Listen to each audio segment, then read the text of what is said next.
don't buy an anamorphic lens. Well, at least watch this video before you do so, because it might change your mind about it. Now, I get it.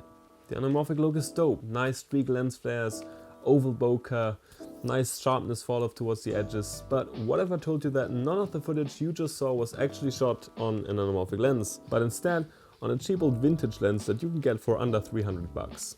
You might have already heard about anamorphic lenses, and I've also talked about the Helios 442 on this channel multiple times before. But does it really hold up to the real deal? And in 2024, now that we have so many great cheap ways into real anamorphics, is it still a valid option?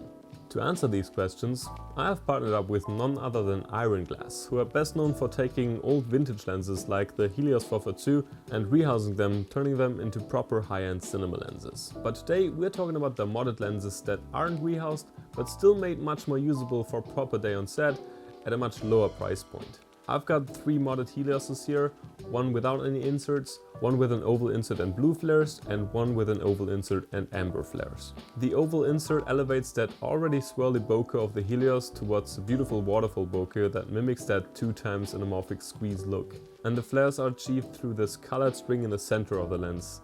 It's pretty simple, but it looks surprisingly good. The fact that these lenses mimic this look so well is fantastic, because even today it still is by far the cheapest option to get that characteristic look. Even if you were to pay a few $100 more for an actual anamorphic lens, it likely won't be a 2x squeeze. And it also might lack that vintage character that an old lens like this already brings by nature. These lenses are especially great if you want to put them on a smaller camera, because they themselves are pretty small and lightweight. And as an added bonus, you don't even need to de-squeeze the image to get your desired look. A downside using these lenses is that once you stop them down, you start to lose that oval bokeh, because the actual aperture covers that oval cutout. Also, in some cases you do see the string in the bokeh.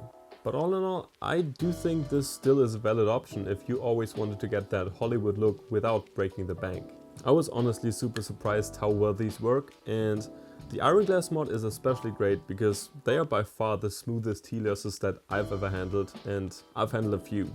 I can only recommend giving this a try, or at least considering it if you're planning to dive into anamorphics. If you're wondering why these lenses are purple and red from the inside, you're in luck, because that's what I'm covering next. So subscribe and watch this video in the meantime.